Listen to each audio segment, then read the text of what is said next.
الأرباب ومسبب الأسباب وخالق خلقه من تراب غافر الذنب وقابل التوب الشديد العقاب. الحمد لله الذي وعد العلماء أجرهم بغير حساب وجعل لهم العواقب الجميلة في هذه الدنيا ويوم المآب. أشهد أن لا إله إلا الله وحده لا شريك له الرحيم التواب الكريم الودود الوهاب. وأشهد أن محمدا عبده ورسوله الذي أنزل عليه الحكمة وفصل الخطاب. أما بعد فيا عباد الله أوصيكم ونفسي بتقوى الله وطاعته فقد فاز المتقون وخاب من طغى. لقد قال الله سبحانه وتعالى في كتابه العزيز: يا أيها الذين آمنوا اتقوا الله حق تقاته ولا تموتن إلا وأنتم مسلمون. وقال أيضا: وتزودوا فإن خير الزاد التقوى. صدق الله العظيم وصدق رسوله الكريم ونحن على ذلك من الشاهدين والشاكرين والحمد لله رب العالمين. Jamaah salat Jumat yang dicintai Allah, yang dimuliakan Allah Subhanahu wa taala. Alhamdulillahi rabbil alamin. Patut kita bersyukur kepada Allah Subhanahu wa taala yang terus memberikan curahan kebaikan, yang terus menganugerahkan kepada kita kesempatan agar selama hidup kita, selama waktu yang Allah tetapkan bagi kita, kita dapat mengisinya, kita dapat memaksimalkannya untuk mewujudkan tujuan utama kita diciptakan, yaitu beribadah kepada Allah Subhanahu wa taala. Karena hakikatnya sebagai hamba kita memiliki amanah yang semua kita diciptakan oleh Allah, disempurnakan nikmat itu untuk mewujudkan amanah tadi, yaitu untuk taat, untuk tetap menyembah dan beribadah hanya kepada Allah Subhanahu wa taala. Hal itu diiringi dengan fakta yang lainnya bahwa waktu kita, kesempatan hidup kita dalam menjalani aktivitas kita di dunia ada batas akhirnya. Ada ajal yang tidak akan dapat ditambah dan dikurangi jumlahnya.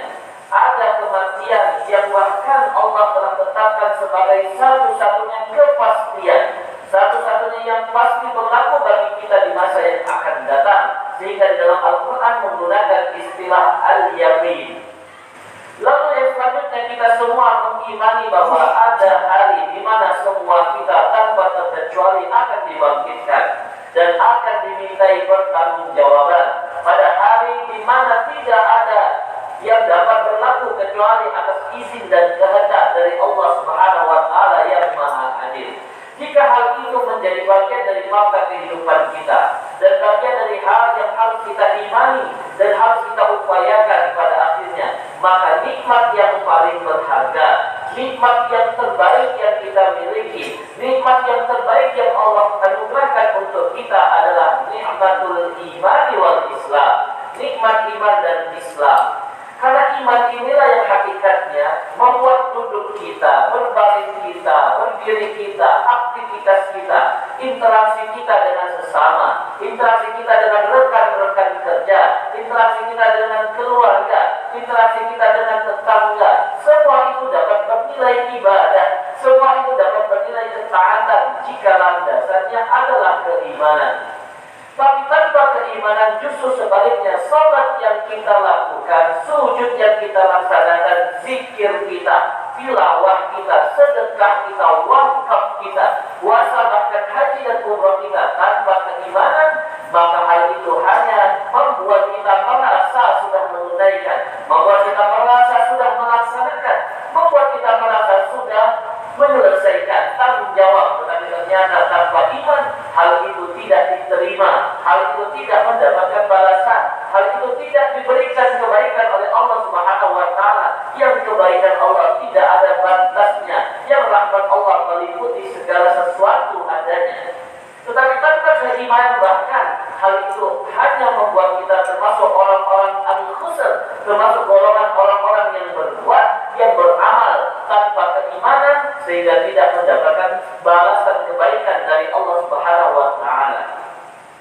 Jamaah salat Jumat yang dicintai Allah, yang dimuliakan Allah Subhanahu wa Ta'ala, kita berada di Jumat terakhir dari bulan Sya'ban, bulan yang Rasul telah sampaikan banyak sekali manusia yang lalai, banyak sekali manusia yang lupa, banyak sekali justru manusia yang menunda-nunda kebaikannya. Bahkan dia merasa akan memulai, akan melaksanakan amal-amal kebaikan jika tiba bulan Ramadan. Jika tiba saatnya bulan Ramadan, maka dia tidak memperhatikan persiapan apa yang harus dia lakukan, tidak berupaya untuk meningkatkan keimanan yang menjadi sebab diterimanya semua amal kebaikan serta ketaatan. Hal ini disampaikan oleh Rasul Sallallahu Alaihi Wasallam dalam hadis yang sahih, diceritakan oleh Usamah bin Zaid bin Harithah radhiyallahu anhu ketika ia mempertanyakan kepada Rasul yang kedudukannya seperti kakeknya, karena Zaid bin Harithah adalah anak angkat dari Rasul Sallallahu Alaihi Wasallam. Ia bertanya kepada Rasulullah, mengapa Rasulullah banyak beribadah puasa sunnah di bulan Sya'ban? Yang bahkan dalam riwayat lainnya Imam Muslim menjelaskan, Sayyidah Aisyah menceritakan Rasulullah tidaklah lebih banyak puasa sunnahnya di bulan-bulan yang lain melebihi bulan Sya'ban. Maka Rasul menjawabkan, menjelaskan, mengisyaratkan kepada kita semua yang kita masih berada beberapa hari di dalamnya, yaitu bulan Sya'ban. Hada syahrun yawkulun nasu anhu bainar Rajab wa Ramadan.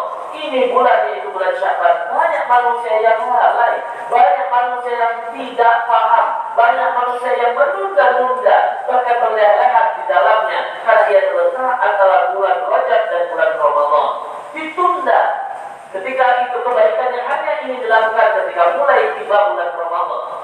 Lalu Rasul menjelaskan hakikat yang lainnya, wa hadza syahrun turfa'ul a'malu ila rabbil alamin. Sedangkan bulan ini yaitu bulan Sya'ban, di mana semua amal kebaikan kita, sedekah kita, puasa kita, sholat kita, sujud kita, zikir kita, tilawah kita, semua ketaatan yang kita upayakan, upaya kita mencari harta yang halal untuk menafkahi anak istri kita, upaya kita untuk menghormati tetangga, upaya kita untuk menghormati sesama, itu semua akan diangkat dan dihadapkan kepada Allah Subhanahu wa Ta'ala. Sehingga Rasul menyebutkan apa alasan Rasul memperbanyak puasa di bulan Sya'ban tersebut. Fa'uhibbu ayyurfa'a amali wa ana sha'im. Aku sangat menginginkan ketika amal kebaikan itu diangkat di bulan Sya'ban, sedangkan aku dalam keadaan berpuasa. Mengapa puasa? Karena puasa hakikatnya membuat amal-amal yang lain terjaga kualitasnya. Karena puasa tidak hanya tidak makan dan tidak minum, tetapi diarahkan untuk menjaga lisannya dari perkataan yang sia-sia, hatinya dari perbuatan yang sia-sia, sehingga tidaklah mengiringi amal solehnya dengan dosa dan kesalahan yang dapat menghapus serta tidak membuat ada nilai di hadapan Allah Subhanahu wa Ta'ala. Hal ini kembali dikuatkan lagi dalam hadis yang sahih diriwayatkan oleh Imam Al-Bukhari dan Imam Muslim, juga lafaz yang lainnya disampaikan oleh ashabus sunan seperti Imam Ahmad dalam kitab Musnadnya, Imam At-Tirmidzi dan Nasai dan yang lainnya. Diceritakan oleh Rasul akan hakikat orang-orang yang nanti berada di bulan Ramadan. Raghima anfu rajulin, kata Rasulullah, betapa sia-sia, betapa celaka, betapa tidak ada manfaatnya seseorang di antara kalian, kata Rasulullah SAW. Dakhala alaihi Ramadan, nanti tiba kepadanya bulan Ramadan, ia berada di dalam bulan Ramadan. Sumbang salakha, lalu berakhir bulan Ramadan itu, qabla ayyuhu faradahu, sedangkan ia belum mendapatkan ampunan atas dosa-dosanya yang telah lalu dan yang akan datang. Sehingga ini menjadi pesan bagi kita. Dua hadis ini kita diharuskan untuk memahami bahwa Ramadan memang tentu dalam banyak hadis yang kita ketahui, qiyam di dalamnya, puasa di dalamnya, ketaatan di dalamnya.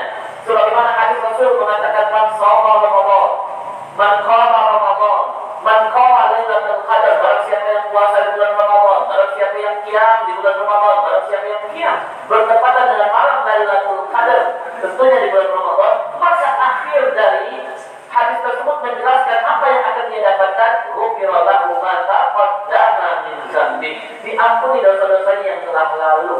Tapi pertanyaannya, mengapa ada orang yang tiba di bulan Ramadan, dia berpuasa, dia sholat tarawih, dia qiyam, dia sedekah, tetapi ada saja yang ketika berada di bulan Ramadan, lalu berakhir Ramadan, tidak diampuni dosa-dosanya. Karena dia tidak memperhatikan antara hadis diarahkan berpuasa dan balasan yang diterima, ada kata kunci, dua kata kunci yang membuat amalan tersebut dapat melahirkan ampunan dan dapat membuat pahala dilipat gandakan. Apa itu?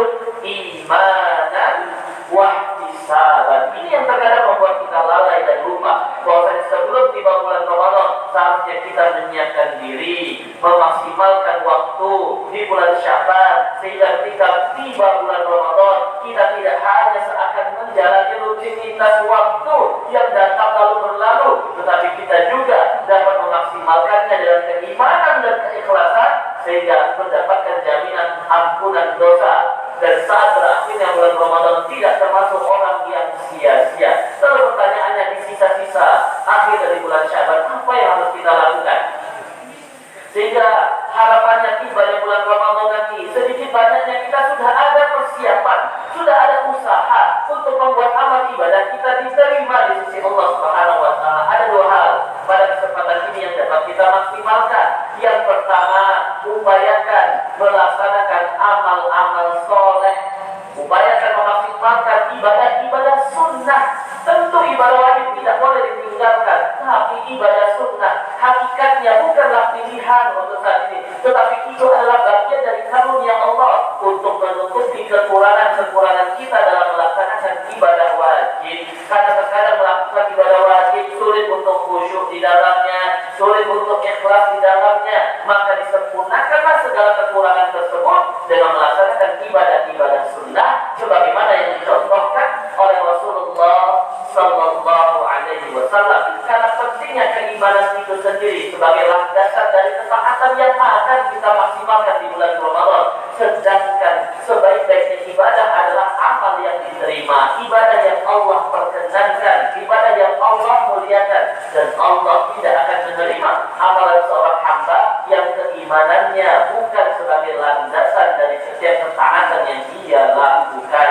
Maka seharusnya kita paham iman itu tidaklah stabil, berbolak-balik, bertambah dan berkurang. Maka amal-amal soleh, ibadah-ibadah sunnah yang kita maksimalkan itu adalah bagian dari upaya untuk menambah, memperkokoh keimanan yang harapannya nanti dapat menjadi landasan ketaatan-ketaatan yang kita lakukan di bulan Ramadan.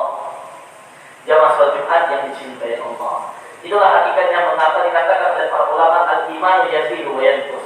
Iman itu bertambah dan berkurang, yazidu bit ta'ah, bertambah dengan ketaatan yang kita upayakan, wa yanqusu bil ma'siyah, berkurang dengan kemaksiatan, sehingga upaya di bulan Syaban akhir-akhir ini sebelum tiba bulan Ramadan nantinya, perbanyaklah ibadah-ibadah sunnah yang hakikatnya dapat menambah kokoh dan kuat keimanan kita, sehingga di bulan Ramadan insyaallah saya doakan semoga semua kita dapat berpuasa, dapat qiyam, dapat melakukan ketaatan-ketaatan di bulan Ramadan dengan landasan imanan wahtisaban. Yang kedua yang dapat kita upayakan di akhir-akhir bulan Sya'ban sebelum tiba bulan Ramadan agar benar-benar ampunan itu kita peroleh. Karena sebagai hamba kita tahu bahwa banyak dosa yang kita lakukan tanpa atau dengan kita sadari, banyak kesalahan yang kita lakukan. Karena memang kita manusia, ada hawa nafsu yang terus menjerumuskan, ada keterbatasan kita untuk melakukan ketaatan, sehingga kita butuh ampunan dari Allah Subhanahu wa Ta'ala. Tetapi terkadang ampunan itu tidak diberikan, bukan karena kita tidak memohon, bukan karena kita tidak bertaubat, bukan karena tidak kita beribadah, tetapi ada faktor yang belum kita selesaikan yang dapat menghalangi ampunan Allah berikan kepada kita sebagai insan. Apa itu? Hubungan dengan sesama manusia. Seharusnya di akhir-akhir bulan Ramadan kita saling memaafkan satu dan yang lainnya, melapangkan hati kita, menyelesaikan perkara-perkara yang bisa jadi di dalamnya terdapat sebab-sebab permusuhan, sebab-sebab pertikaian antara kita dengan sesama muslim. Karena kita harus pahami pertikaian sesama muslim, permusuhan di dalamnya justru dapat membuat ampunan dari Allah Subhanahu wa Ta'ala tidak banyak ibadah yang kita lakukan, sekalipun banyak ketaatan yang kita laksanakan, ketika kita tidak memperbaiki hubungan kita dengan sesama insan, tidak saling melapangkan hati kita, tidak saling mengikhlaskan, tidak saling meluaskan hati kita dengan saling memaafkan, maka ampunan dari Allah tidak akan Allah berikan. Ini tergambarkan dalam hadis yang sahih bertepatan di bulan Sya'ban. Sedangkan di bulan-bulan yang lainnya hadis ini dijelaskan di setiap hari Senin dan Kamis, tetapi khusus di bulan Sya'ban Rasulullah SAW menyampaikan, Innallaha la yattali'u fi lailatin nisfi min Sya'ban. Sesungguhnya Allah hadir, Allah akan berikan kebaikan di pertengahan atau di malam pertengahan dari bulan Sya'ban. Wa yaghfiru li jami'i khalqi, maka Allah berikan ampunan untuk seluruh ciptaannya, untuk seluruh hamba-hambanya, bahkan dengan atau tanpa kita meminta Allah ampuni, dengan atau tanpa kita beristighfar Allah berikan ampunan, illa kecuali kata Rasulullah lil musyrikin, kecuali bagi orang-orang yang musyrik yang mempersekutukan Allah, atau musyahin, atau orang-orang yang di hatinya terdapat permusuhan dengan sesama saudara-saudaranya, sehingga sia-sialah amal ibadah kita, sia-sialah qiyam dan puasa kita kalau hati kita belum saling mengikhlaskan satu dan yang lainnya. Sehingga sebelum bulan Ramadan seharusnya kita memahami bukan tentang siapa yang lebih benar, bukan tentang siapa yang lebih bersalah di antara kita, tetapi kita butuh saling memaafkan sebagai manusia biasa agar kita tidak luput, agar kita tidak terhindar dari boikot yang membuat kita tidak mendapatkan ampunan dari Allah Subhanahu wa taala. Tentu kita harus menurunkan ego kita dan memahami bahwa ampunan Allah lebih kita butuhkan dibandingkan pengakuan sesama manusia yang merasa dia lebih benar atau kita yang lebih benar hakikatnya. Sehingga kita turunkan, lalu kita meminta maaf dan saling memaafkan, sehingga tidaklah kita terhindarkan dari jaminan ampunan Allah Subhanahu wa taala. Itulah dua hal yang dapat kita maksimalkan. Semoga puasa kita, semoga qiyam kita, semoga ketaatan yang kita lakukan di bulan Ramadan mendapatkan nilai kebaikan dan pahala yang terbaik serta ampunan dari Allah Subhanahu wa taala. Amin ya rabbana ya rabbal alamin. Barakallahu li wa lakum fil Qur'anil 'azim wa nafa'ani wa iyyakum bima fihi min al-ayati wa dzikril hakim. Aqul qawli hadza wa astaghfirullah al-'azim li wa lakum fastaghfiruh innahu huwal ghafurur rahim.